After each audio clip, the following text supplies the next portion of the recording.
Okay, let me be the one to welcome everybody to the show today. My name is Jared, and we are very, very thankful that you are here with us on Boomer Shooter Friends Forever, BFF, the show that is about retro FPS, new and old, and the amazing people who actually make them. Afternoon, guys. It's really, really nice to see all you guys in chat. Hi. Again, thank you guys very, very much. This show has been an absolute delight for me to be. This is episode 5. It's crazy because it feels like we've been doing this for so much longer than we actually have.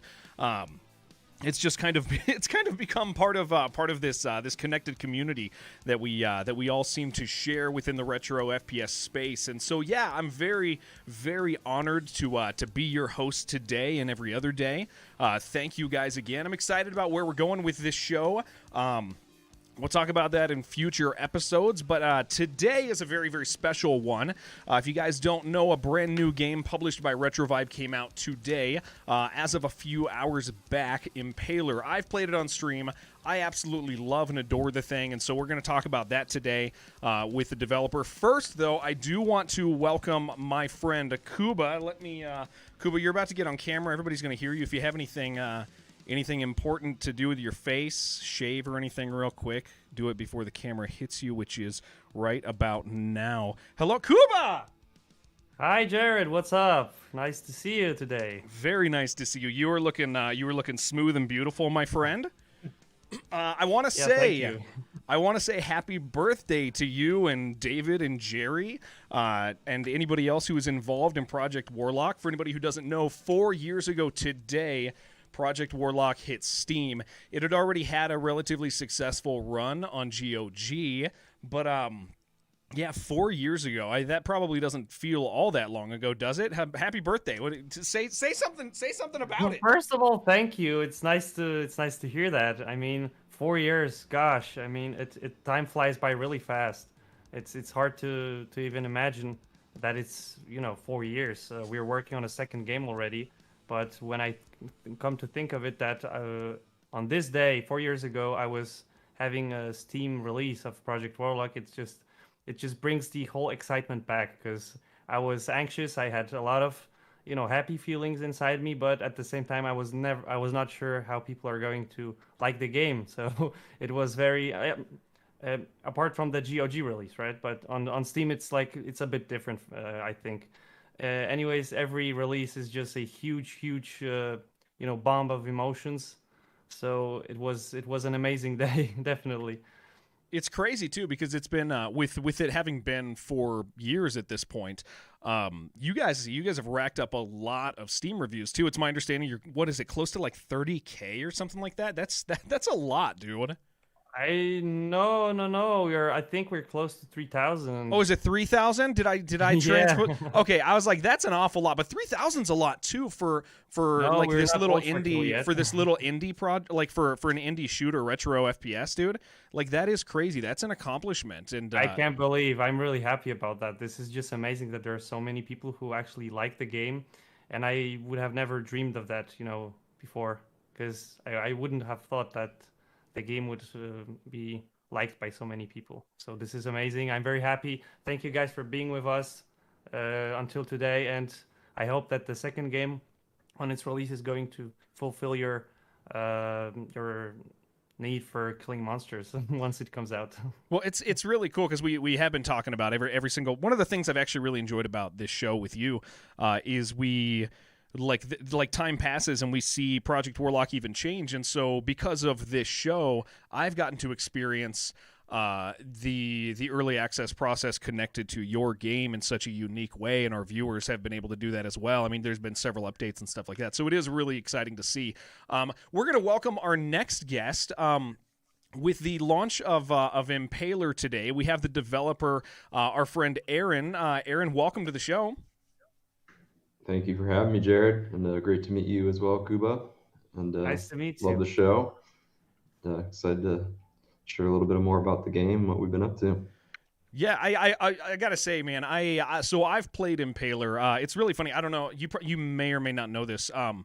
So I think most people in our space know Gianni Matrigrano, good friend of a lot of ours, right? And he messaged me one day, and he was like, "Dude, you have to play Impaler." And I work pretty closely with Retrovibe really regularly, right? And I was like, yeah, you know what? I'm sure that I have it. I'm sure that I have it in my Steam inventory or something like that. I'll get to it. And he pressed me. He was like, no, you really need to do this. Like, you got to play this game. It's a lot of fun. And I had that message sitting there for I don't know, a couple days. It was probably 2 weeks after, and I was finally like, okay, I'm gonna do it. I'll check it out. And dude, it won me over so incredibly fast. It's really interesting because like these bite-sized types of games are they've kind of I know you've been in development for a long time, but bite-sized games are like they're a huge thing currently. Like we've seen some really successful ones in other genres, and so it is a thing that people have just grown to greatly enjoy. And this I've never had one impact me. I've had all my friends press me over and over and over again on games like Vampire Survivors and stuff like that, and I'm an FPS kid. I'll play other stuff. I love them. I love all sorts of games, but the thing that I want to sit down and have a quick game of is FPSs, and I gotta say I'm really excited to have somebody who we generally all see in some sort of high regard like Gianni message me and be like, play this damn game, dude, get on it, was really cool. So I wanted to tell you that, but man, how are you? You're very kind. Thank you, dude. You're on launch day. How are you feeling, man? Good. I'm spending a lot of time in my browser refreshing tabs and just praying that nothing's going sideways. So far, so good. No surprises. So I think that's all I can ask for an initial release. But I think the thing with Steam is like everything's cached. So you see like one page says 2, when you go to a different page it says 12. So I'm like trying to figure out how Steam works here and reverse engineering it. But so far so good. Feedback's been great, very positive and encouraging, and it just feels good to get it out in the world after so long. And it's my first PC title, so new territory for me. And but back to what you said earlier, like just along the way, both with Retrovibe and the community, everyone's been super friendly, open, and like it's just very welcoming group. And I feel like I get to interact with other devs in the space, and it's been a great ride. It's funny you say Steam's all cached and stuff. Yeah, I before like I don't know what it is. I feel emotionally invested in your game's success, and I'm not sure why. It's because I had so much fun playing it, and because it's such a unique experience. By the way, if there's anybody in chat who has not played it yet, I should, if you're on Twitch, on the Twitch side, if you're on Steam or something, you won't see this, but you're already there, I guess. But there is a link to the Steam store pinned at the top of chat in Twitch. If you guys haven't checked it out, you want to, in part because it's incredible and an amazing bang for your buck. I want to say it's on sale for like what is it, 69 or something like that? Yeah, something like that. That's insane. So I mean, and I want to explore a few things you said. I just took down a few sneaky notes in the middle of that. Kuba, you want to do me a favor and point your camera down just a little bit? I'm cutting off your chin, unfortunately, and I don't want to keep that from everybody else. Let me Is that see better? that. Oh my gosh, chin and neck. It's fantastic. Sweet. Cool. So this is a really exciting. It's interesting. Like I said, I'm emotionally invested, right, in your game. In part because I had fun, and I think because I know other people had fun, and that means other people can have fun that haven't had fun yet. And so I was actually sitting on your Steam page this morning, like updating reviews and being like, do people really like it? Like, am I like connected to kind of like this this group thought here, like, or am I off base? Like, and it is really comforting for me to see somebody's game getting good reviews right off the bat. I think there's like one negative one, and that's gonna happen. And it's like, but it's just nice to see just one out of what's in there so far. And First negative hurts the most. You got to look at it as a gift, right? Feedback's a gift. You got to give credit to the people that are willing to tell you what they think. Yeah, definitely. Well, excuse me, but I haven't had a chance to say that. Aaron, congrats on the release. Thank you. I haven't had a chance to say that. And Kuba, thanks for letting us use some of your Project Warlock IP in the game and the cross promo. People really liked that. I thought that was a nice little delightful touch at the end that we threw in there. Oh, there's a bundle right now, like right? A great add-on. What's the bundle? But there's also just like some Project Warlock content in the game too, like the Harvester and the Imp. Here, I'm going to pull it up so people can actually see on stream. I know I have it here somewhere. There it is. So yeah, you have the Harvester, which is really, really cool, and the Demoness. And I think one of the things. So one of the things that we always talk about on this show is kind of this shared community that we have. And it's funny because even though you guys are on the same publisher, this is this type of thing is kind of one of those things that just even cross publisher seems to happen within our community, and I think that's why today's kind of it's funny. Like I said, I have this level of excitement for somebody who's you're gonna become my friend. We're gonna become friends today, and to see just to see something that somebody's spent a bunch of work on, a bunch of hard work. I actually read an article, or that article that was linked to me, and I was talking about it yesterday on stream in the process, but to see like not just social connections, but to see stuff like extra like in-game content that is crossover, because that's kind of it's a public handshake instead of hey, a nice private DM, hey, I really like what you do. It's showing other people like, hey, we like our genre operates so differently than a lot of places. So if anybody's in chat, again, there's a link. There is a link above to the game, and we have Project Warlock crossover stuff in between the two titles. So, and you can also buy Impaler and Project Warlock at the same time. There's a bundle for that. So it is very cool to be bundled with games that I like and play.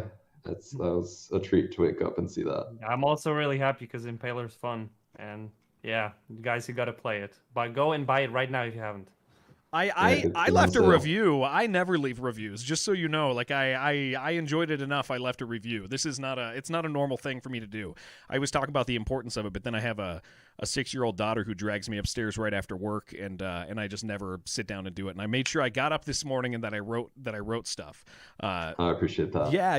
I want to see it. I want to see it win, and not just for the sake of winning, but because it is genuinely a great thing. So your launch day feelings. You're feeling confident. You're feeling good about it.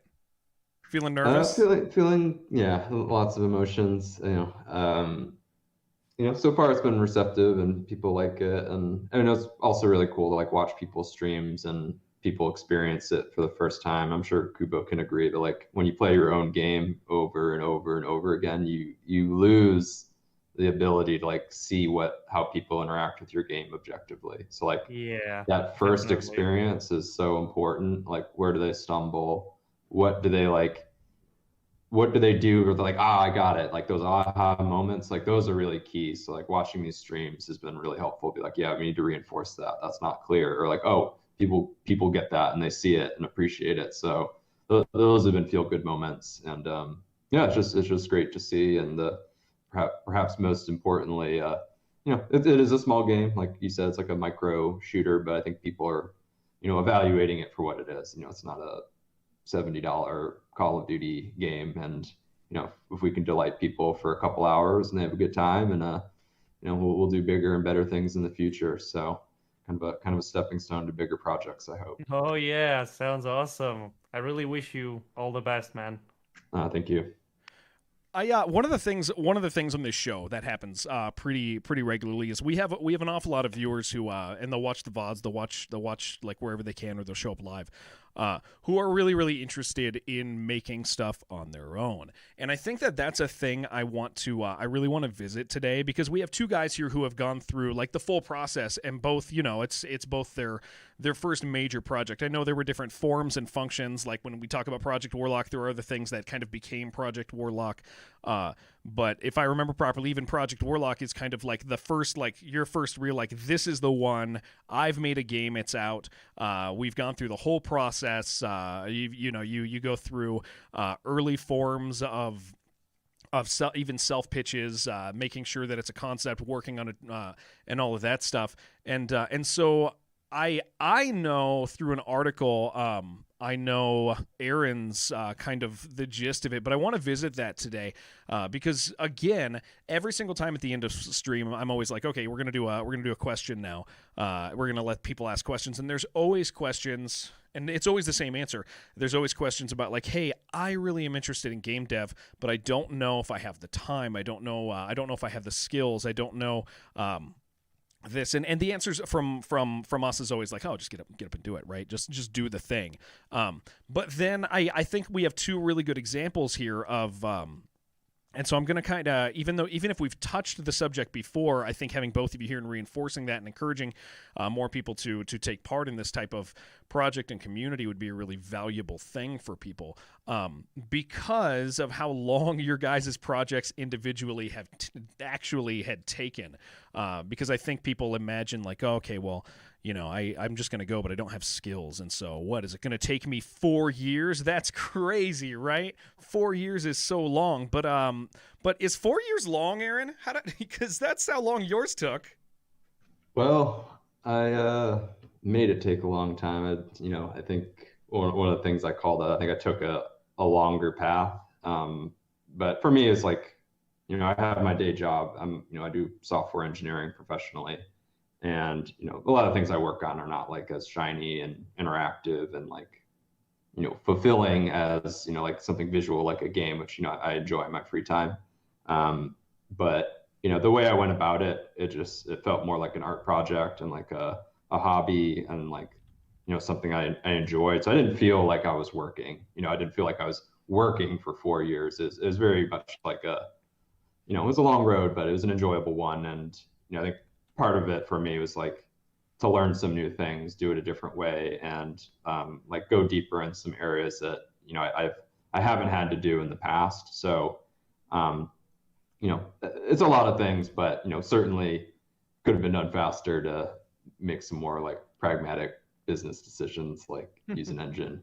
Yeah. I actually really want to explore that right now. I want to say something right now. When I was Googling for, you know, which engine should I use for making the game, a lot of people said do not start making your own engine because there are a lot of ready engines on the market and it's going to take a lot of time. Don't do it the hard way. Just get an engine that's already done. And here we are. We have Aaron who actually took his time to work on the game, That's right? true. I agree with the wisdom, honestly. I mean, I've made a lot of games like in my career. You know, I got started in Flash in the like early 2000s and tried to make little 3D games, like hacking Flash apart. You know, did some Unity professionally. You know, got a taste to work on some bigger projects with teams. But you know, initially I didn't actually start out to build the game. I had initially started out to basically learn how to like write some shaders and do some like lower level graphics work. Eventually, you know, I got some stuff on the screen. I'm like, okay, I'll add a camera. Now I can move around. And then, like, as I added these things in, at one point, I'm like, hey, this is like almost a game. And honestly, I think right around that like inflection point, you know, I did start to see some like retro shooters in the market, particularly Project Warlock, actually. And I remember downloading that initially. I landed on the splash page, like the opening screen. I heard the music. And I'm like, I know exactly what I'm getting into right now. This is exactly what I wanted. I played through that, and you know, just seeing that like executed really well, and like it was an actual viable product that I was happy to pay money for. You know, the scope of the game wasn't like ginormous like AAA game, but like I really enjoyed it. It was like short, sweet, punchy, had all the things I wanted, and you know, I just started to see more of that, and you know, it's just like, hey, that is actually a path. Not every game needs to be gigantic, but you know, for me to complete the game, I had to be pretty disciplined with, you know, the size and the scope and like how many things I added to it. So you know, it ended up being a little bit, you know, smaller, but you know, I think what I try to do is like, you know, a polished small thing that knows what it is and isn't trying to be something it's not. So that helped a lot. Yeah, this is also kind of what I had in mind when thinking about making the game. So this is definitely true for anyone who's thinking about game dev. I think think using small steps, because this is the best way to actually create something. Because if you start big, you probably won't even, make the first step, because it's going to overwhelm you with the amount of work you have to do. So making a small game or simple game with, a small amount of mechanics is a really good choice to do, because, each small step is a huge success, basically. Yeah, I read an article with some good wisdom in it around then too. It's like, do one of everything, one game mode, one difficulty, one this, and like if you do that, like you can get those things right. But it's an explosion of complexity if you need N of everything. So just was influenced by the right things, and enjoyed the process enough where I could stick it through. Yeah, there's this little joke on the internet that every new game developer wants to make an RPG. or an open world game is the thing, which is as I'm told is a big no. It's really I want to state something clearly for people in chat, because we touched on it and we all three know what we're talking about with this, but I want it to be as plain as possible. Aaron wrote a custom engine for Impaler, and that we're talking about like the no-nos, like when you're talking about starting out a game, what do you do? And so Kuba's like, hey, I kind of Googled it and looked, and there's all these ready-made engines. There's Unreal, and there's Unity, and there's all these other things, and so Aaron decided to not just make his own custom engine, but go about it in a really, really simple format. I think you use C, right? That's right. Which is rather ancient. It is rather ancient. It's about 50 years old, but the modern iterations of C, have some nice things that they didn't have in the 70s. But I think what I liked about it was there was only so many ways you could approach a problem. Whereas I was looking at C++, it's like I could do this 10 different ways, and there, like that kind of just melted my brain. I learned like C and C++ in, like my university.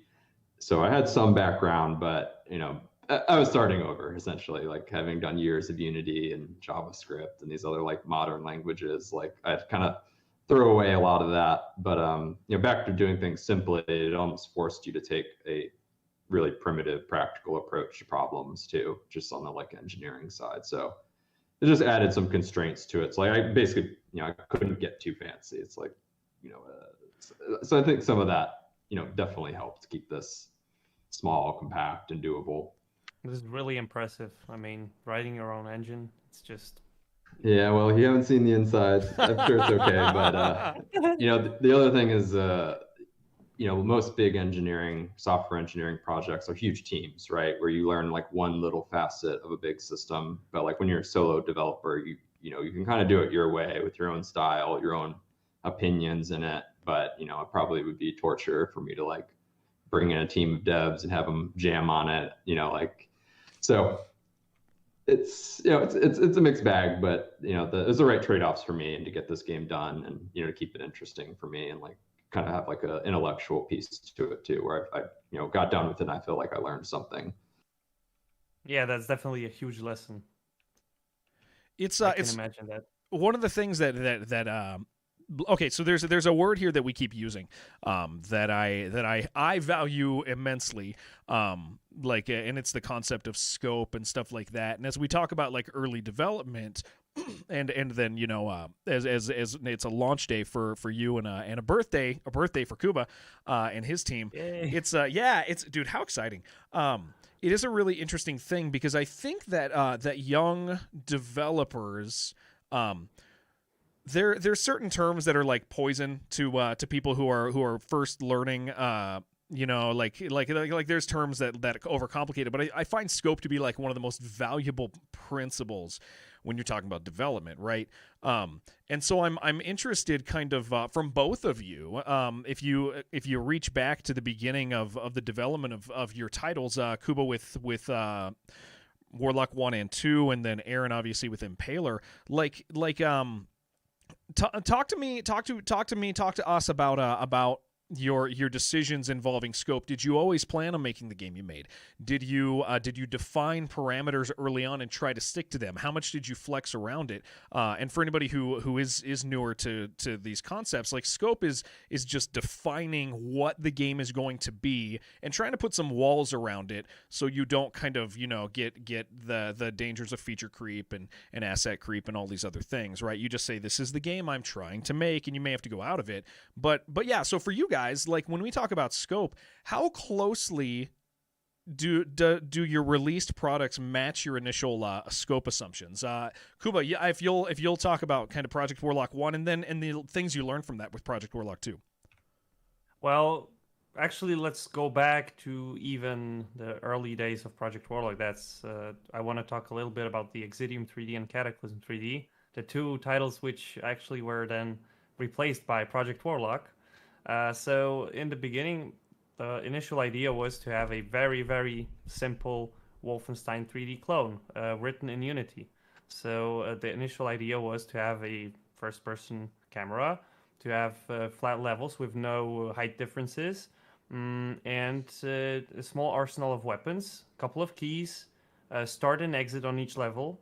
So we had these couple of principles which I knew that I want to keep, because this is what was defining the game already from the beginning. So simple level design, monsters, keys, arsenal, and then actually once everything was working, we started working on kind of expanding everything.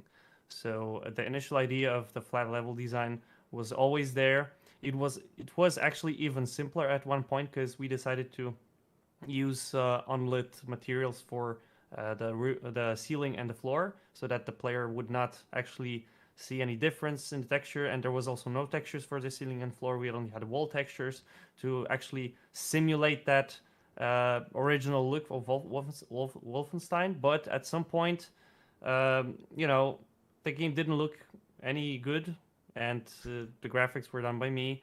So once I actually got in touch with David, we actually started to, spicing the game up, and it started to looking really good.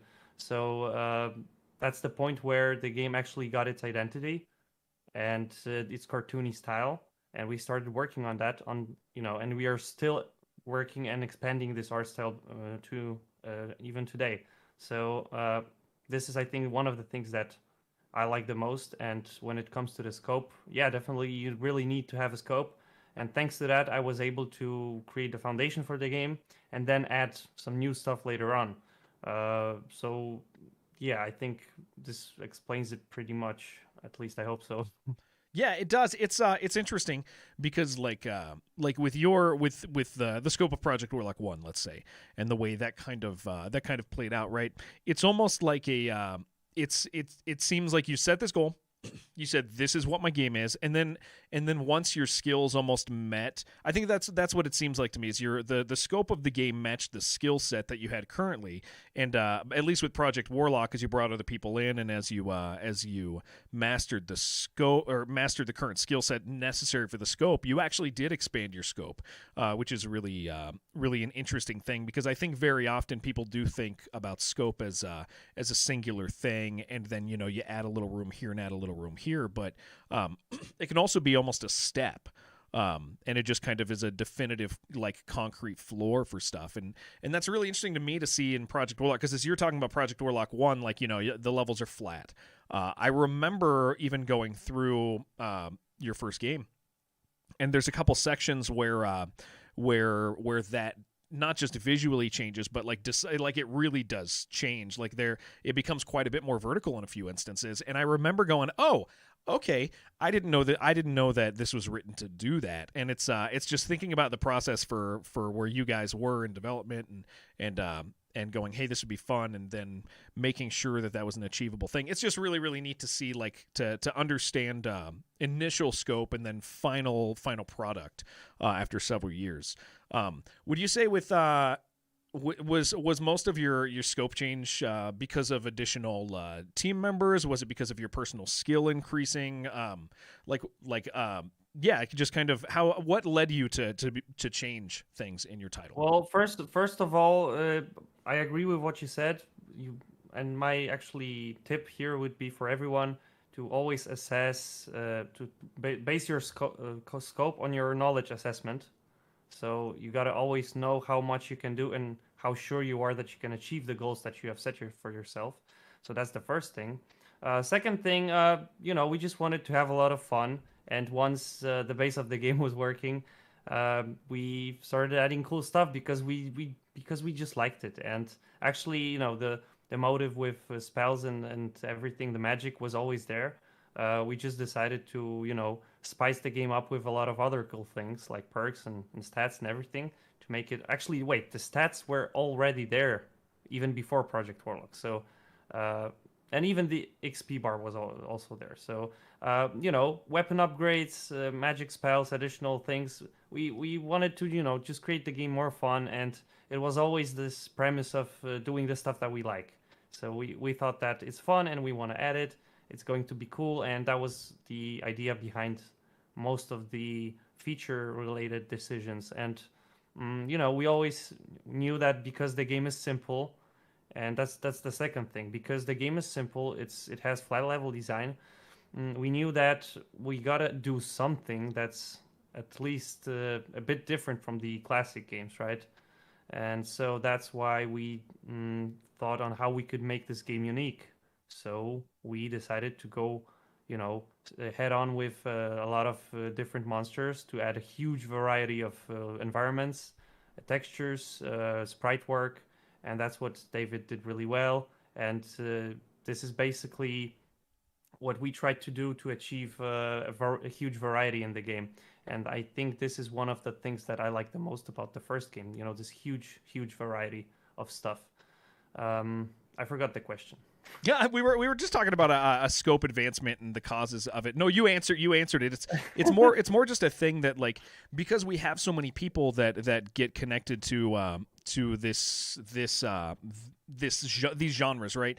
They're very exciting because I think a lot of us, even guys my age and a little younger, we all like when we were young, we were making Doom maps, right? Like there were some really simple map editors, and we'd all make things with our, like, we'd make our house, we'd make our neighborhood, we'd make our school, and all of those things, and I was gonna say shoot them up. That's not the intention. Don't do it. No, your house, go for it.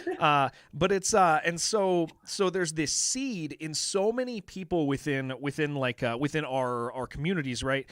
Where they want to do, they look at it and they go, okay, this could be complicated, but it's achievable because it's not some giant AAA project. And so I enjoy kind of putting you guys and your processes on display for people. Why? Because I want more games, and I want more people to be excited about it. Because one of the things that happens is a lot of people will start, modding, and then they'll go, okay, I get the process. Now I'm gonna make my own thing. Now I'm gonna do this. And so, yeah, like I said, putting you guys on display has such benefit to all of us, and it's such an exciting thing that I like to do it. So you did answer the question well by talking about where you came from and the process. I also want to say one more thing. I have a bold statement. I think that our community might have the most modders from all of the other communities. I feel like this is possible. I agree, and it's partially because, like, the accessibility of retro FPS modding, like the door to entry is really low. And then once you get in, you realize the potential of stuff, and it's such a weird thing because you start getting these skills that apply directly to more advanced development, and then you have these guys who start as modding stuff, and then they go, oh, I could just do my own thing. Why am I doing this? Like, oh, I mean, dude, a lot of guys even use GZ Doom, which is not even a shameful thing at this point. Like, I know it's a Doom engine first and foremost, but I mean, you can do some.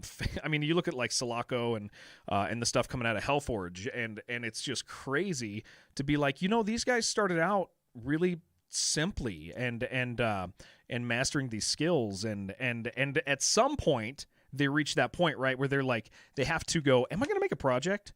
What am I going to do? How am I going to do it? And so with that transition, Aaron, when you started your project, did you know what you wanted to make or were you just kind of making a thing? Because you kind of No, mentioned it's things very just started moving. organic.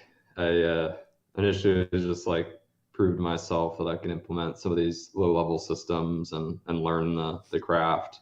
But at some point, what you just said, there's like an inflection point. I'm like, I've done enough where like I may as well do something with this and let it, instead of just letting it rot on GitHub or in my hard drive. So I think the one thing I did in terms of scope that helped is like I was like, I'm only going to build one map. I'm not a level designer. I don't have the tools of a game engine to make maps.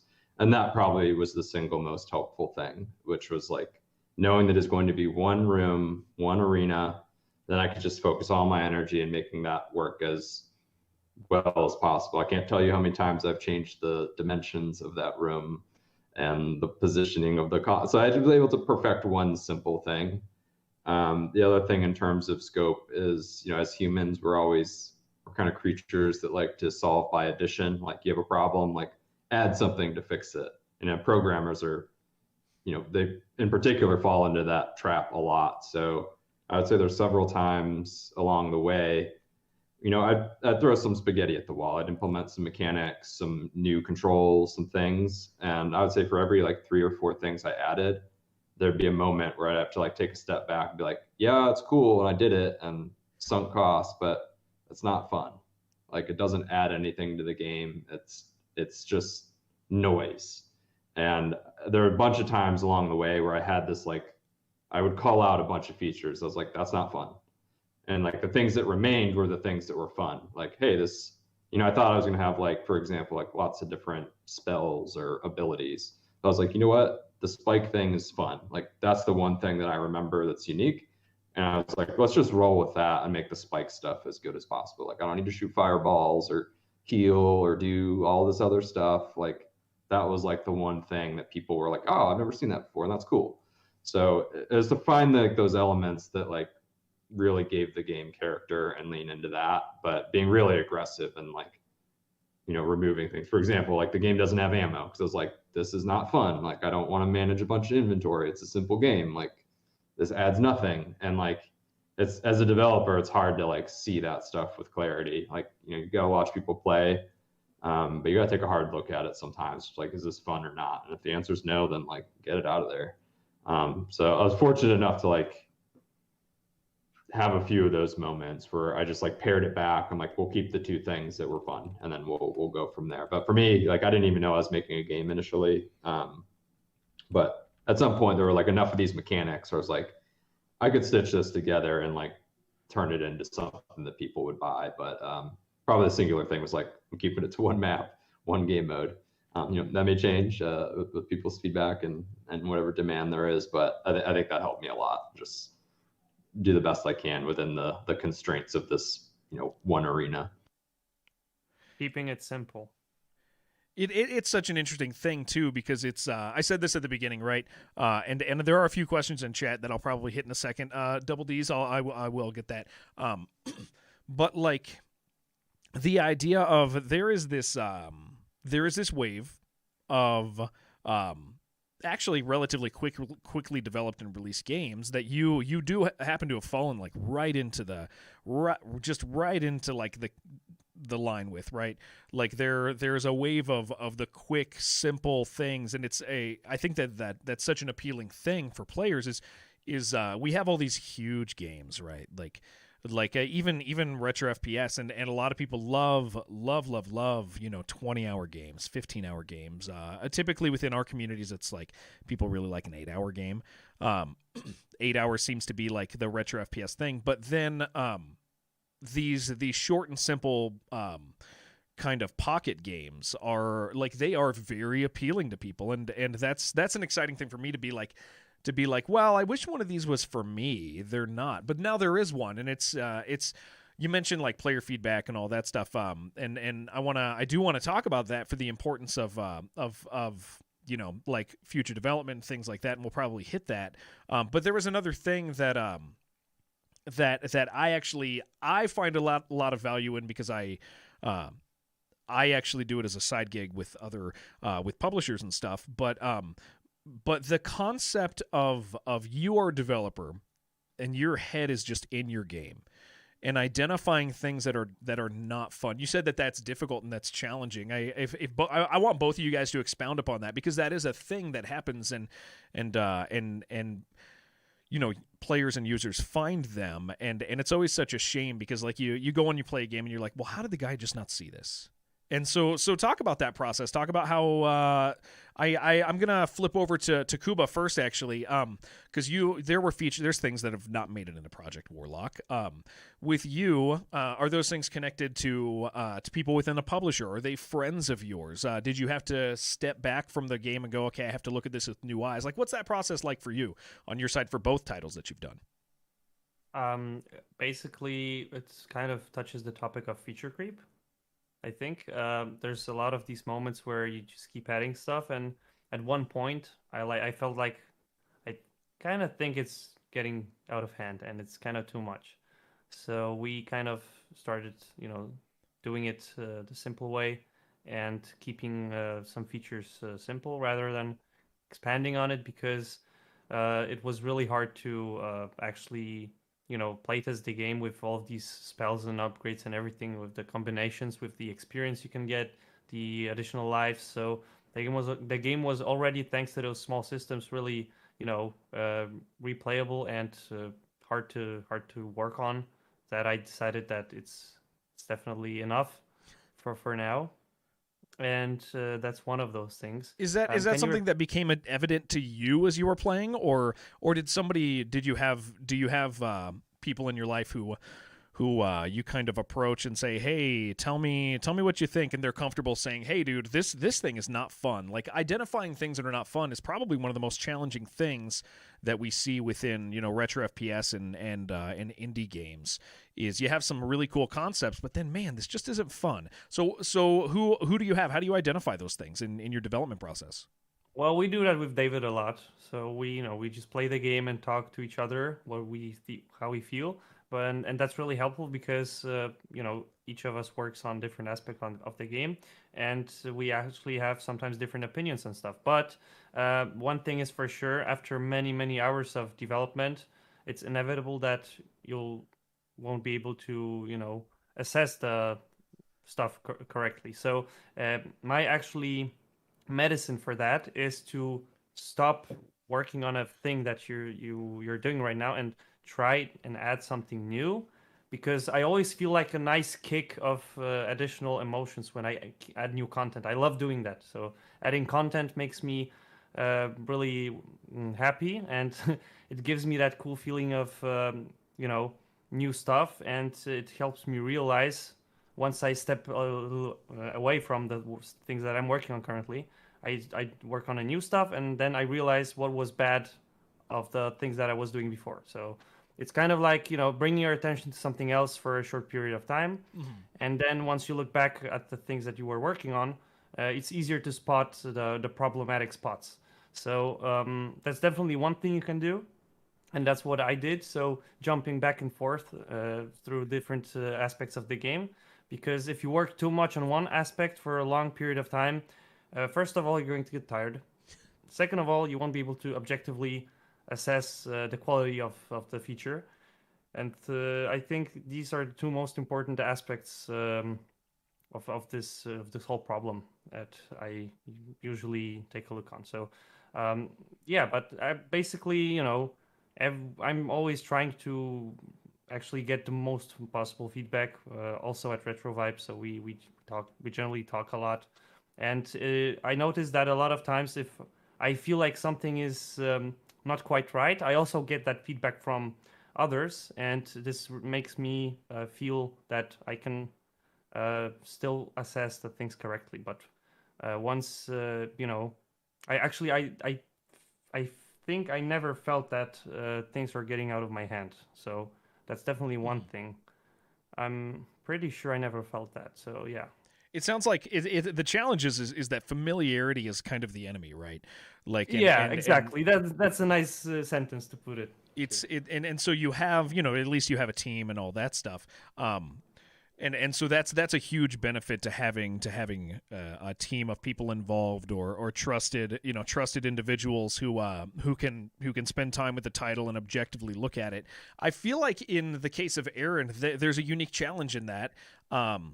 And I have guesses as to why you're able to identify things that are not fun, but yeah, I mean, how for your process, like what is that like? Because a lot of people will be in your position. Like, I mean, your game is published now, and you have connections and stuff, and people available and all of that. But the large majority of people who get into development, it's just them or just a friend, and their head is in it, and so. Like, what was your process over this course of 4 years? You said, this thing wasn't fun. How do you know something's not fun when you do it so much? Yeah, on top of the things Kuba mentioned, like taking some breaks is a good one. Call it research, but play other people's games. Be critical of what other people do well and what they don't do well. There's always learnings. There's always parallels to your own title. So I agree with that. I agree. I admit I played a lot of other people's retro shooters, and I tore them up. I took notes. I was like, hey, this would work for my game. Hey, they do this, I don't like it, I'm doing it too, maybe I should rethink that. What a gift. You can pay like a couple bucks and reverse engineer someone's game by playing it and have fun doing it. The other one, and this kind of goes back to like my mobile game development experience, is like the first 5 minutes in your game are the most important. What someone does after they install, that experience they have in those first moments is going to dictate whether they like your game, understand it, play it. And the games that are done really well and are sticky that people like actually end up getting into is they're tutorialized well, and the best tutorial is no tutorial. And with increasing complexity, your tutorials are going to get out of hand. I was like, I do not want a game with a million text pop-ups to tell people to do things. Like, how do I make something where it will just be intuitive? Yeah, you're going to lean into like some of the FPS genre tropes, but those are like your superpower. You know what people are familiar with. And then I think the most helpful one is watch someone play your game. Give them no instruction. Refrain from being like, oh, but do this. Like, keep your mouth shut and watch where they stumble. Like that, like blind first impression test is the most valuable. If someone gets stuck on something, you have a rough edge.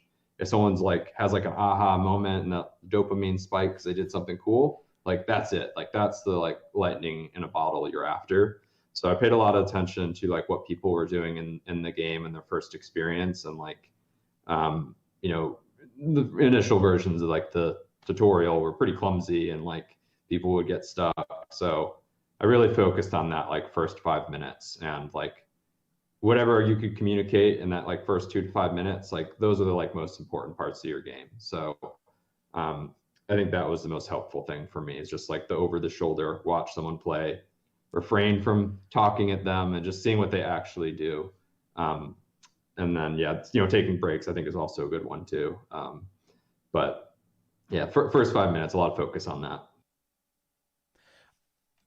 I'm sure that's super helpful for people who are that's a thing that people need to anticipate in the process, and definitely there's value in filing that away for sure. So there's one thing, there's an interesting I want to touch on the challenges of development, because there's a couple things that I read in an article from you, and then I'm curious with Kuba if there's any similarities or events, big oh no moments.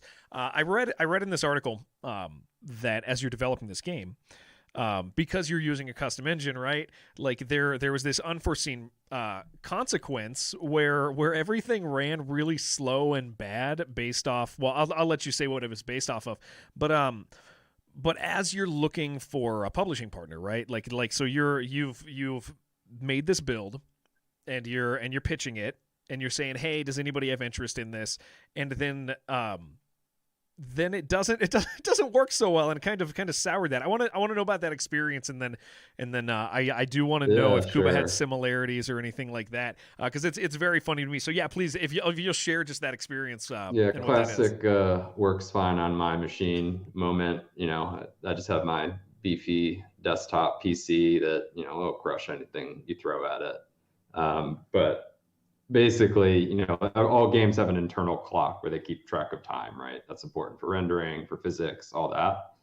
The way I'd implemented like the internal game clock, made some bad assumptions basically. So, to a user, it just looked like it was running in slow motion just because the internal game clock was wrong. It's basically saying, yeah, it's happening slower than it is. And it looked like, the game just ran like garbage, which, was like, kind of the opposite I was going for as like one of my selling points, like, hey, this is going to work great on the deck. It's very resource friendly, works on anything. So yeah, I had to go to Best Buy and buy a laptop that had the same power saving features. And some of these laptops actually have two GPUs. They have like the low power mode GPU, which is basically on the main chip, and then they have the like heavy gaming load GPU, which it physically switches over to. It's actually different hardware.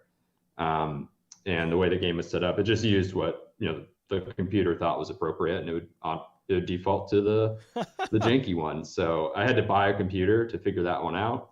But yeah, that's just like, what I'd say, like when you use a commercial engine, they've already figured that stuff out. Yeah. You're not going to have to solve a problem like that. And, it's just a lot of liability to do it yourself. Like, should I have been implementing my own game clock? Probably not. Like, could I have spent that time making a second map or something? Probably. So it's back to the trade-offs. Yeah.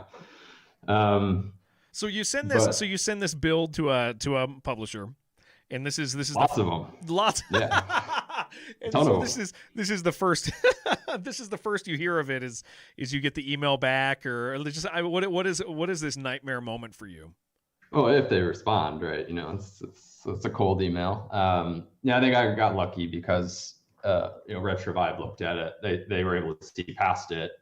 And then, there was some evidence it ran fine on some other computers, and it wasn't, a universal issue. But, on its face, it looks like a performance issue. And like that's kind of a nasty thing, and doesn't, like a lot of games are plagued with that. And, it sends a signal, about, what you're doing and your abilities. So I think I just got lucky and found the right partner. And, they were able to see the promise. And, I worked quickly to resolve it, Mm-hmm. went and bought the laptop and got to the bottom of it pretty quickly. But, yeah, it's just those things like that. Like, you just don't know. You don't have a farm of computers to test on. Like, I'm just a person with the. It's funny because PC. like performance issues are a huge, it's always a huge topic constantly. A new AAA game comes out and it runs bad on a bunch of people's stuff, and it's like we have certain expectations of, and they have challenges, but people generally have a different expectation of that. But at the same time, like customers, players, everybody does have that expectation also of indie devs, whether they realize it or not.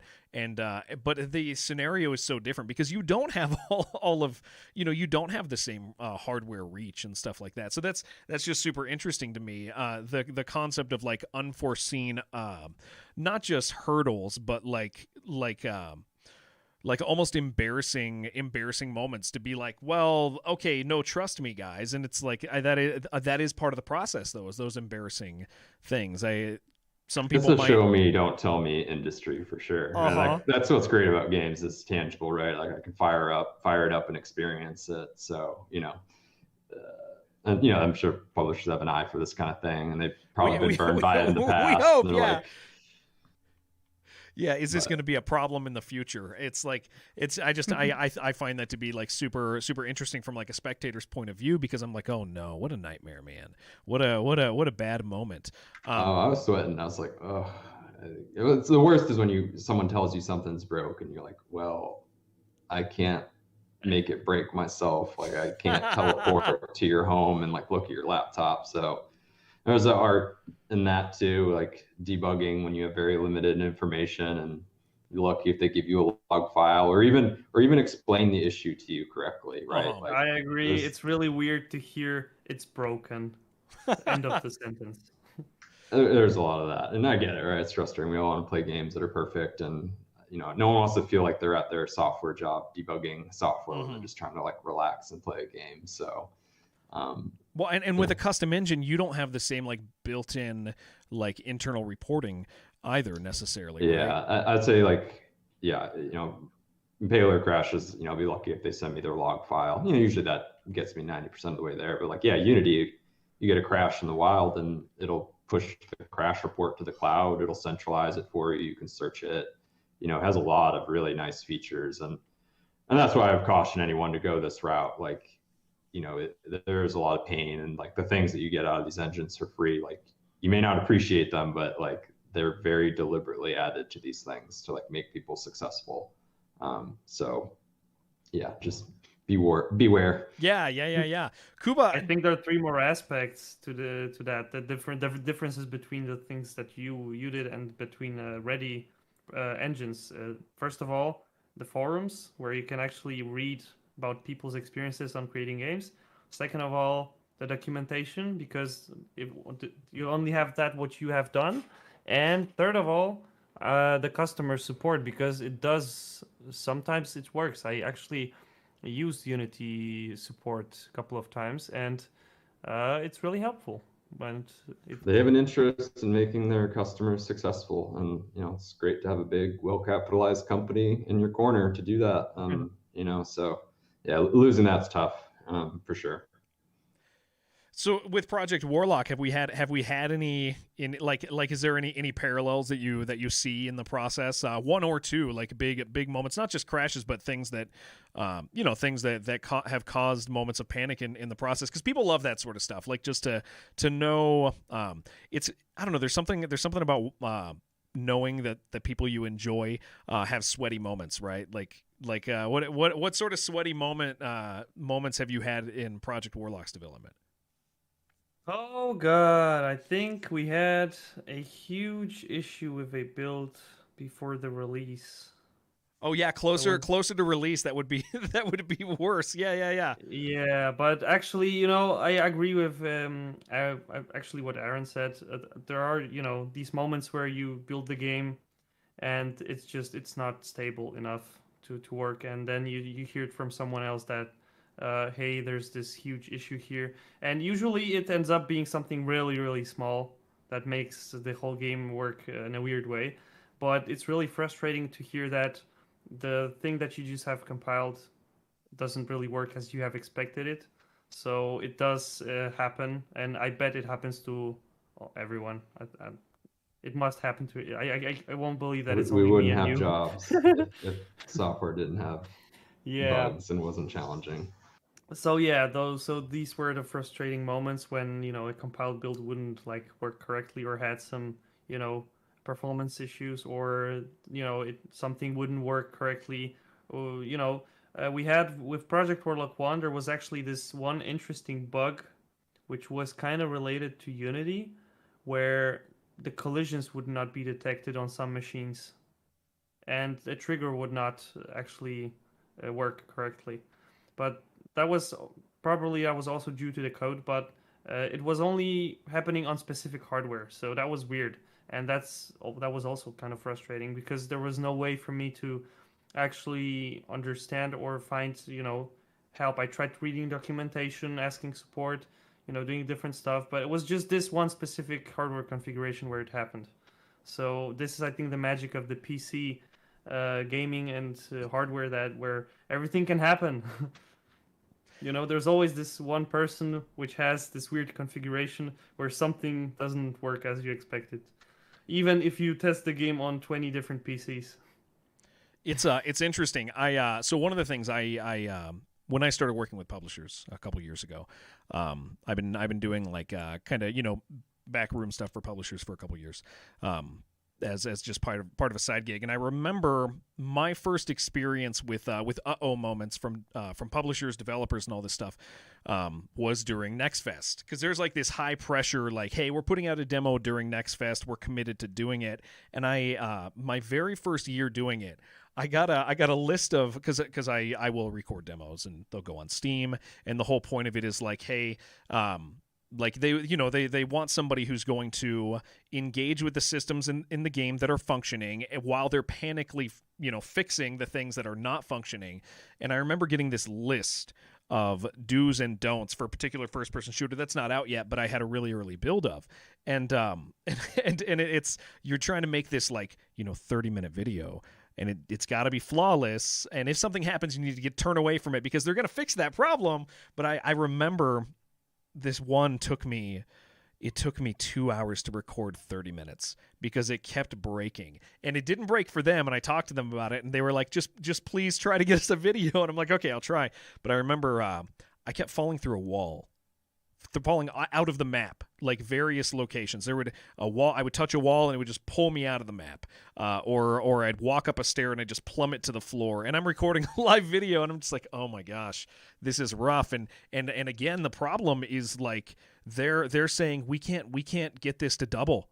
Like, and they have no idea how widespread the issue is. And it's like, I remember the degree of panic talking to the developers, because they're like, they tested it like internally, they have all these PCs amongst their staff, and they're like, okay, this works for us. And then I'm like, well, guys, I'm not trying to break it. I'm just falling through your stairs. Like, and just, I have a crazy amount of sympathy for people, like when it comes down to like timetables, shortly before release or before Steam Next Fest, or as they're searching for some sort of publishing partner, and it's always going to be a thing where when we talk about these subjects, that's the stuff that like cycles back in my head, is like, oh man, I remember how much of a nightmare that is. Testing is hard. Finding problems with your games are hard, and the whole point is that people have fun with your game, and so it's like it's a very interesting process, and I don't particularly envy anybody who's been through it.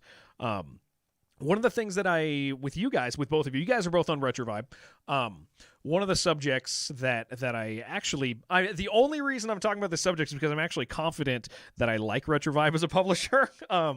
There are publishers who have various issues, and there's good publishers and bad publishers, and all of that. But we have a lot of friends and community members in this community who have titles they're working on. They're not in early access yet. They have viable demos and things that they're sending out to publishers. And I want to talk to both of you guys about your experience on their behalf, and anybody who people find it interesting, but connecting with publishers, finding a publishing home, if that's it. Maybe it's not right for everybody, but it's right for a lot of people.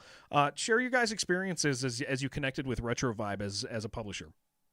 We'll go. Let's do Kuba. You connected with Retrovibe, just kind of talk about that process and why you chose what you have. Well, first of all, I have known the guys at Retrovibe even before Retrovibe actually came to life. So they actually released the first game under a different company.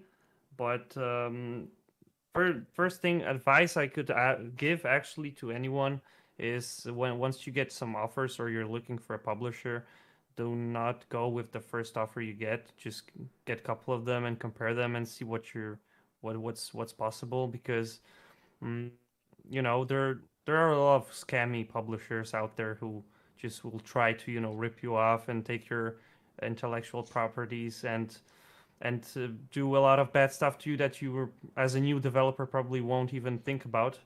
So keep that in mind. And second of all, make sure that you have a good chat with the people you want to work with, because you should always try to see if people are nice to you or how they react to your game, if they're happy, if they're natural. Just keep in mind all of those aspects when looking out for a publisher. I think these are the most important things that I could say here, like the way that people act and the offers that they give you. You've been with them for a long time too. Quite a while, and I think that it. My personal, it's funny because they sponsored the show and stuff, but the only reason I would ever breach the subject is because I am pretty confident in them as people, I think, and that's a thing, like how they treat you. As I've sat down with them, I've really enjoyed them quite a bit. But yeah, it's a subject that comes up within development circles. Is we see some big names that say, hey, stay away from indie publishers as as a rule. But then at the same time, you're like, well, I kind of need a publisher. So sometimes you need a publisher, and so it's this conversational no man's land that is extremely challenging, right?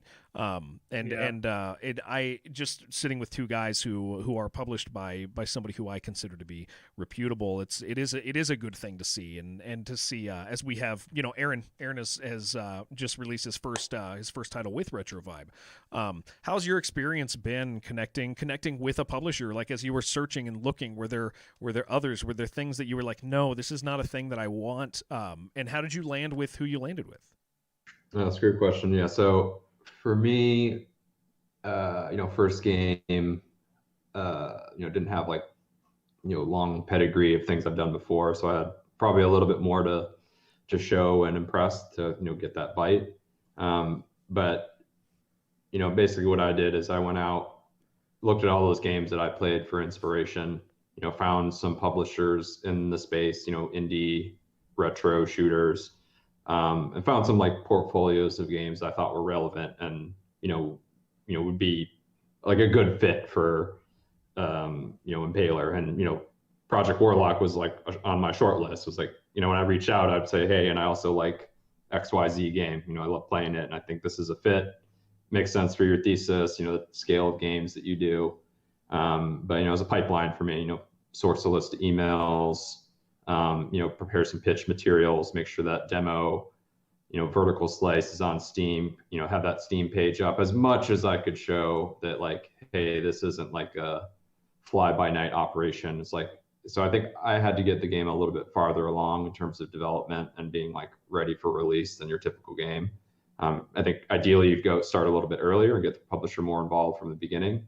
So I was doing it a little bit later in the cycle, but targeted, publishers with similar games. And then, I would say 60% no response. A couple would play it and leave some pretty thoughtful feedback. It's actually valuable to get, a publisher's first take, understand how they look at the world and evaluate things is very helpful. But, I think I'd have to agree with Kuba that with Retrovibe, they understood what I was trying to do. They weren't expecting me to build a AAA game with multiplayer and, a ton of features and things like that. They kind of got the spirit of what I was after.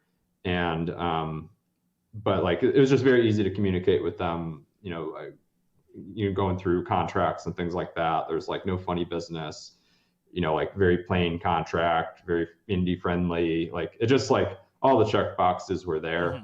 Mm-hmm. But generally I just felt like I could talk to them and trust them. And the communication was good. And, it just felt right. Maybe not a perfect response, but no, that's I do think the people matter. It's interesting I because agree. it's This is what values the most.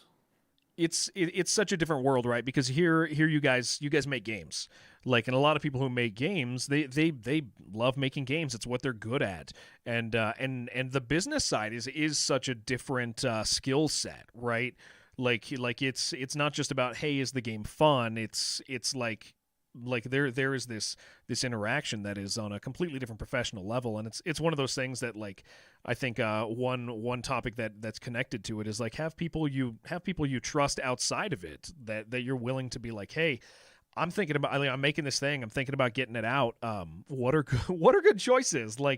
Have somebody you trust, and I think that actually connects us to the next subject I do want to talk about really quick. The last portion of the show, I always like to, if there's questions from the live viewers, I always like to have them kind of prepare them. What we do is to the most interesting question each show. Here, let me make it show up. Is it here? Yeah. To the most interesting question that I select from the chat room, we're going to send you guys a Project Warlock big box. I'm gonna get your info, and then I will send it to you. I'll message you after the show, and I'll relay the information. I won't show up at your house or your PO box or whatever. And if I do, I will bring a pizza or something, so it's fine. But you guys are seeing on your screen right now what is in the Project Warlock big box. We have the goodie bag and the box itself, a beautiful poster. The game is actually on this really cool buckshot USB, and then there's these steel pins and some stickers. It's actually a really cool little box set, and it's neat because it's I think it borders that. Sometimes you get big boxes and they don't have tons of stuff in them, and it's just like, oh, cool, it's a box, and this is reminiscent of us growing up with the manual and the things like that. But this borders on like the actual like collector's edition style big box, and so you guys can win that if in chat as we're discussing this last point, this last connection and subject. If you have any questions in chat, now's the time to put them. There is one question that it's not going to win because it's not super interesting, but I did want to ask it on behalf of one of our viewers because they were just curious about your guys' processes a little while ago. From our friend Double D's in chat. Let me see if I can find it here. It had to do with the tools you used in planning. I'm gonna find it at some point here. Maybe it's gone forever. But he wanted he was curious if you guys had in your developmental process. Oh, here it is. Perfect. Thank you, Double D's. He said, can you ask the guys if they used any tools to help them plan the project, like Word or whatever? Like what is your process? Like I'm working on a project and we simply use asset lists in Google Docs for us just to keep ourselves organized. But he's curious like what you guys used as you planned, like because some of your stuff's really complicated, some of it's not. How do you keep it all organized, and what was your planning process in your projects? We will ask Kuba, who will probably have a complicated answer. Yes, because first of all, it depends on the scope of the game. So the bigger the game, the more tools you need and the more advanced tools you need. For Project Warlock 1, since it was let's say a pretty simple game with cool mechanics, we actually used just a couple of tools. Like first of all, we used Evernote for sharing our thoughts and ideas and brainstorming and everything. So any tool where you can write stuff down is good. But second of all, we use Trello a little bit, so to just create those tasks. And I know a lot of modders and other game devs use that at that time. I'm not sure if Trello is still relevant, but it's a cool tool which you can use to create a task list, which is pretty simple. And but once you get to this point where I'm at currently with Project Warlock 2, Trello is not powerful enough for planning out the tasks to do. So I'm using a lot of diagrams and the schedule planning and everything for different patches and ideas. So using things like Jira is really useful if you have a bigger project. I think a lot of people use the Atlassian products quite frequently, so that's definitely something I can recommend.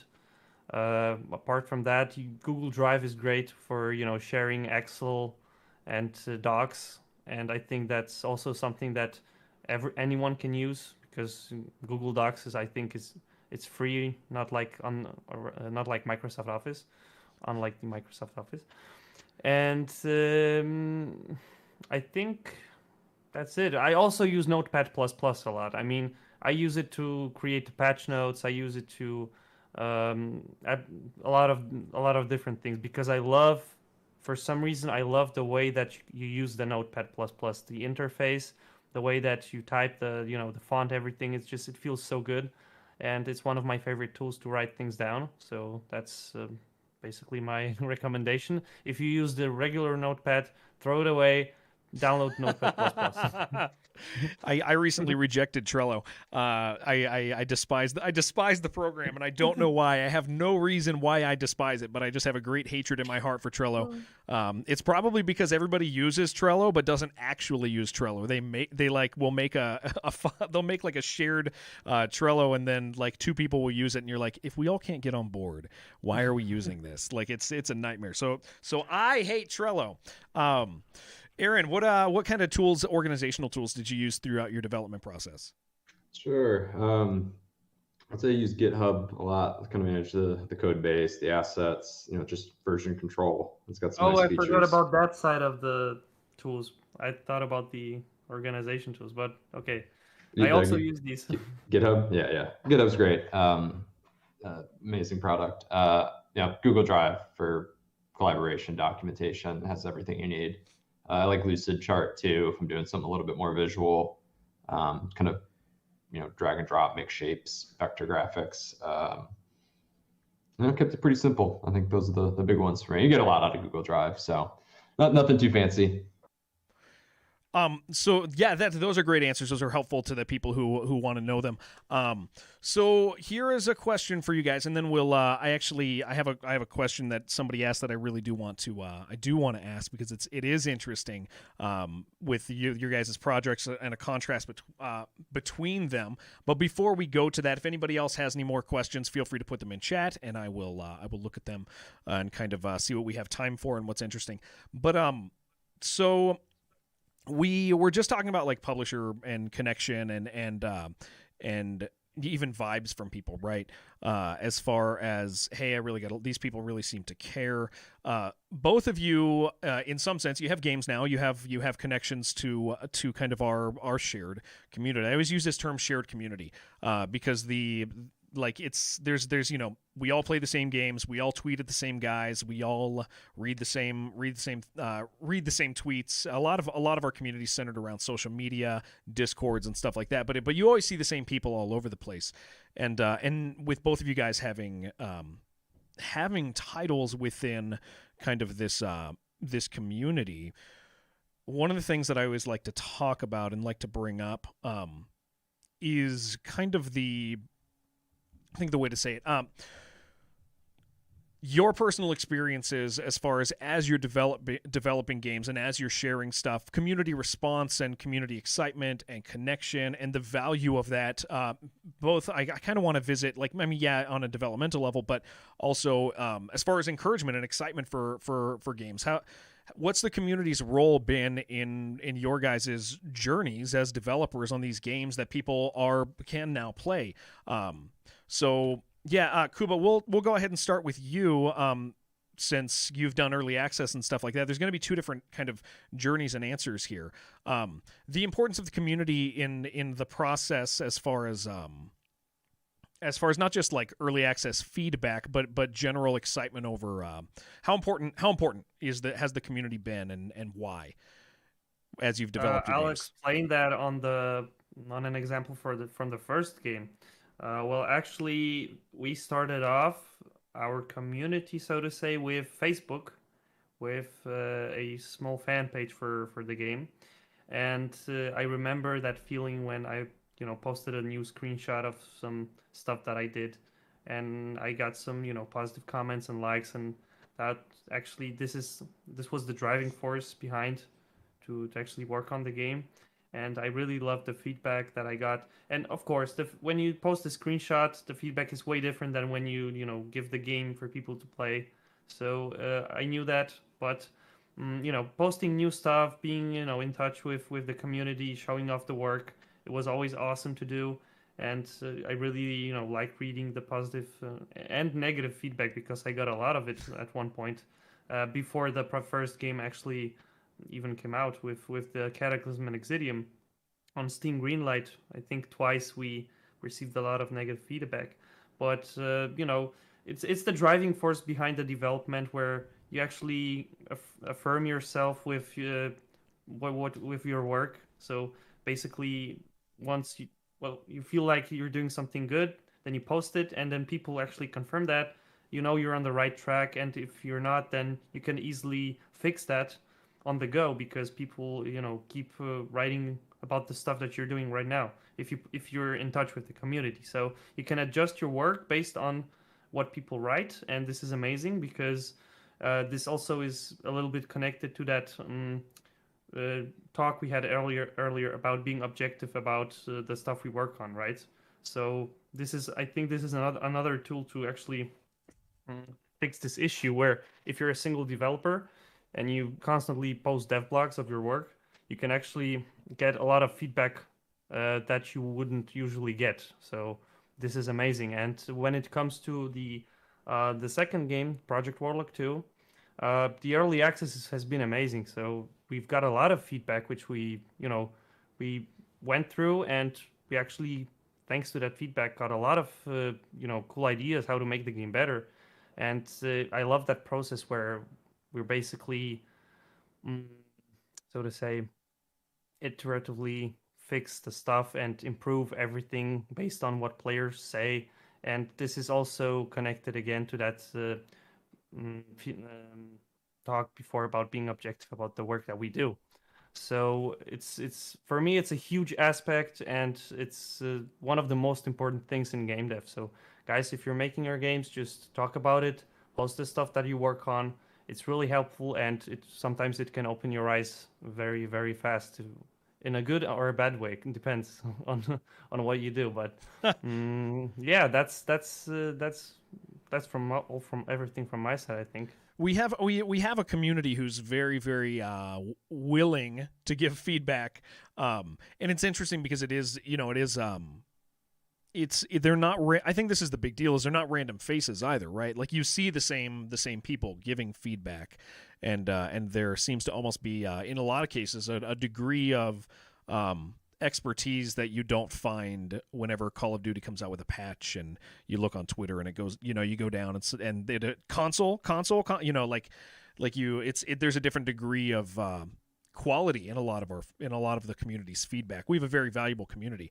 Aaron, what's your experience been as far as because I remember seeing Impaler I don't know how long ago, but I saw some earlier stuff from it, and I know it got feedback. Like what's the value in kind of the community interaction been for you as you've developed Impaler? Yeah, I'd say my answer is pretty similar to Kuba, but definitely validation. Encouragement. These projects are long and hard, and just having some people that appreciate what you've done along the way motivates you to complete it. I think that's been a big driver. And then I think one of the most valuable things is just like getting people in your game and the play testing. Like I owe a lot of the like polish and extra coats of paint to just direct constructive feedback from play testers, like things that I don't see with that level of clarity. So to me it's absolutely vital to get something that like people are going to like and enjoy, and get those sharp corners out of your product. So I think it has to be a part of what you're doing if you're trying to delight people. I mean, that's what games are, right? It's not a utility like a piece of tax software. Like it has to make people enjoy it, and like that's a high bar. So really got to listen to people, and you can crowdsource some great things if you use social media, play test groups, your publisher, everything. So it's all interconnected. But I think it's a driving force to make something that people like at the end. Good answers, guys. So from chat, what we'll do here is we will. There's a question from chat I actually find to be really interesting, but because of the contrast in your guys' game styles. And we're going to visit that. It's a question from DJ Tsurugi, and I will say that in a second, but you, DJ, I will get your info, and we will send you a Project Warlock big box, which is right there. And then after, just so everybody knows, after this question, I am going to play Impaler on my channel, so it don't confuse YouTube or Steam or anything like that, what I'm going to do is I'll kill off the stream really quick and then come back immediately. Like we're talking like 15 seconds, and it'll just be standard on my channel. And then we can figure that out. So our guests, I'm just going to hang up on you guys during the outro instead of doing my usual, hey, this was a really good chat. So I'll say it now. This was really fun and really enjoyable, and it's a really cool thing. I always talk about being a spectator, right? It's a fun thing for me to be fans of people's games and to hear the insight into that community. I find great value in it, and I know a lot of other people do. So thank you guys for doing that. I will end up pushing people in chat and live to your guys' titles and kind of give a summary of where you guys are at on stuff. That is how we will end it. But what I want to do is I want to ask this question to both of you guys. So one of the things that a lot of players value is connection to characters, right? And so this is going to be very different answers from you guys, but I do want to hear it from your lips. A lot of people think that it's like a requirement, and it does have value in some cases. But the idea of making a player connect to this person that they are in whatever scenario it is.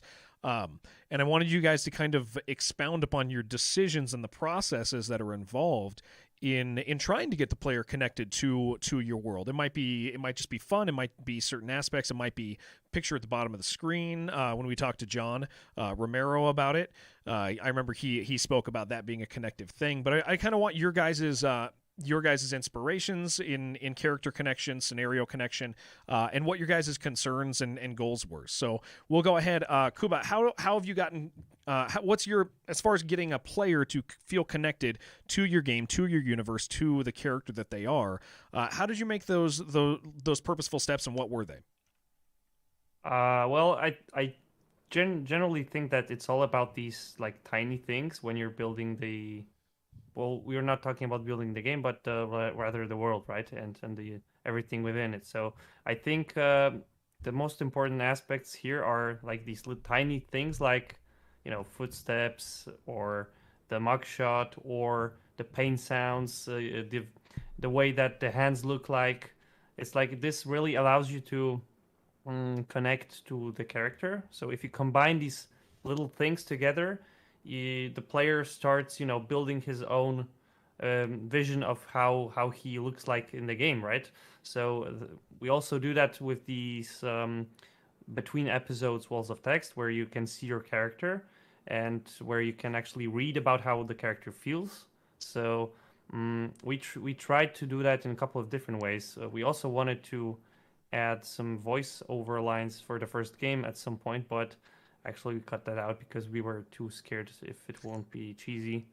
So it got removed, but the deaf voice-over stayed, and the pain sounds. So I think these little things really bring it together, because even though that you're playing a shooter and the character doesn't speak while playing, you can still kind of feel who you are. And it's also all about the continuity. If everything makes sense, if you're a warlock and you have a workshop and you have spells, and everything feels rather natural, or it feels like it makes sense, then it definitely will make the player feel like the character in the game. So I think if you connect a lot of those small aspects together, it should build a correct view on the character in the game. At least that's my opinion.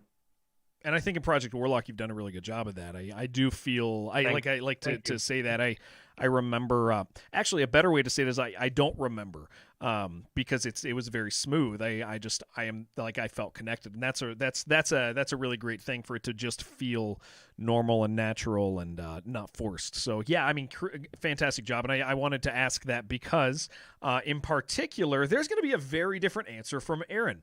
And it's funny because we have one of our friends in chat says all I need is hup, hup, hup, hup. But there are different goals with different types of games. And so as we talk about connecting to your character, your game, your world, where do the thoughts vary on that for your specific title? To me? Yeah. Yeah.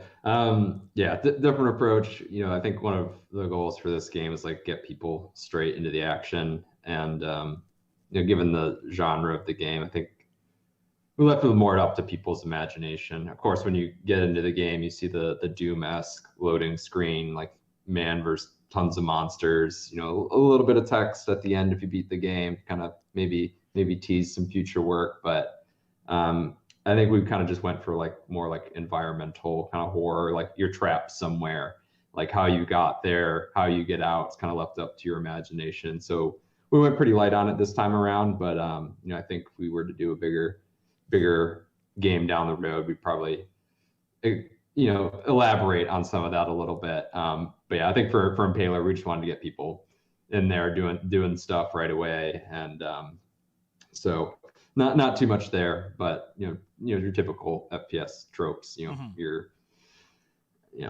So it's funny not because a great answer, but I look at it and it's not a failure because it matches. I mean, to cycle it back, it matches what your game is. It matches the intention and the scope of the game. Is not being like, oh, this is it's. Does a first-person shooter need a gun? Yes. Like a first-person shooter needs a gun. That's a requirement. But does a first-person shooter necessarily need a connection to a character in a meaningful way? And the answer is pretty clearly no. It really doesn't. And the connection in Impaler, I say this personally, is my connection. It's a chemical connection. I beat a level and I go, oh, cool. And then I walk over and I go, I can buy an upgrade now. Oh, can I get 2 upgrades? I can get 2 this time. Okay, cool. Oh, there's a good one. And it's this really interesting thing where because of the momentum of the game, there's not a void there in the character, because that's not the point. And I think that's an encouraging thing to people who are developing games or even playing games is realizing like all games are different, and some games have a requirement and other games don't. And the idea of letting a game be the thing it intends to be, as long as it's being it successfully. And I think in both of your guys' cases, we actually have that displayed very, very well with Kuba and Project Warlock 1 and 2, and with Aaron with the launch of Impaler today. So with this in mind, we'll do closing comments really quick. We'll hop over to Kuba in a second. I think is there anything else I want to say? Let's see. No, I think we'll go ahead and we'll do just some quick closes here. Kuba, first, thank you for joining me again. I really enjoy the friendship that we've been able to form over the past several months, and I look forward to the future. I love seeing your success. I love seeing you grow as a developer, and I love seeing the stuff that you're putting out. So thank you. Do you have anything to say to our friends in chat before we say goodbye? First of all, thanks, Jared. I'm also, I also love these streams, and I'm very happy that we can actually sit together and have a chat. And second of all, Aaron, congrats once again. And I really wish you all the best for your future, and that I hope that Impaler is going to blow up, and that you're going to be a successful developer in our game dev, and not only in game dev, but also in our retro shooter community. And also, guys in the chat, I said it before, but please go buy Impaler right now if you haven't. It's such a good game. It's pretty cheap, and it delivers a lot of fun. So it's worth it, definitely. Yeah, I want to say thank you to everyone who was watching us for the whole stream. And I had a lot of fun today. We had a lot of cool topics to talk about. And again, I wish you a lot of success, Aaron. Thank you. And Aaron, thank you so much for joining us. It's very interesting because I always say I'm a fan of the people we have on the show, and that is the case here as well. I've really enjoyed my time with your title, and I'm excited for other people to actually be able to play it. There's only been good stuff said to me about it, and I'm really just thankful for the work you put in over the course of your 4 very patient years. So, do you have anything to say to people in our chat before we let you guys go on with your day? No, thank you for having me, Jared. Kuba, great to speak with you here. A lot of parallels in our journey. Definitely. great chat, and big fan of what you guys are doing. And yeah, check out Project Warlock 2 and Impaler, and leave us some feedback. And thanks for letting me be part of the community here. No, thank you. Yeah, you're guys. welcome, man. All right, welcome to the Retro Shooter family. Yes, welcome. Thank you for joining us and being one of us. I'm gonna mute our guests really quick. I'm gonna address everybody in chat, let you guys know what's going on, and then we will allow them to be on their way. Usually, I chat with the guests for a few minutes afterwards, but you guys can go whenever the heck you want because nobody will know. You guys can chat, and I'm gonna have you muted, so they're not gonna know anyway. So, guys, if you are in chat right now, here is what I'm going to say. First of all, live in chat, you have a link if you're on Twitch. If you're anywhere else, there's ways to get. If you're on Steam right now seeing this, you can just go below. I'd say buy the game. It's really, really, really affordable. It's like $269 for Impaler. There is a combo pack right now that is it's I forget what the price is, but I want to say it's like somewhere around 15. I could be wrong, don't quote me. But it has Project Warlock and it has Impaler in it, and it's a great deal. It might even be less than that. You could just go to Steam and look, but follow the link to check out Impaler. What I would encourage you guys to do, because this is part of our community, part of this retro FPS new and old community, is reviews matter. If you guys have a few minutes, it's $14.65 for both of those games. That's actually really good. I would encourage you guys to leave reviews for these titles. For Project Warlock, for Project Warlock 2, and for Impaler, get in there, especially Impaler today. Get those early reviews in. If you enjoy even a run or two, put it in there. Give your simple thoughts on it. Even if your thoughts are, I had fun with the thumbs up thing, I would encourage you guys to check it out. Please, please, please. With that being said, I am going to play it on this channel. The way I'm going to handle this, because I don't want to mess up the recordings and all that stuff. If you're watching this live, you're going to miss out on it. Or if you're watching this on recording, you're going to miss out on it. If you're watching it live, then you're about to see it on my channel on Twitch. I'm going to kill the stream off, and then I'm going to be back on my channel in about 10 seconds once I change where I'm broadcasting to, because I know we're already broadcasting on the Steam page. So with that in mind, I want to thank you guys. I will see everybody in chat in about 10 seconds. If I don't come back, just hit refresh, and I'll be back right away. I had a really, really enjoyable time. Thank you for being here with me on Boomer Shooter Friends Forever, the show where we are about retro FPS, new and old, and the people who make them. Thank you for being an incredible community. Thank you for being our friends. And I hope we see you guys again very, very soon. Now, the trick is, can I actually find the ending screen? And I can. So thank you guys very much, and we will see you soon.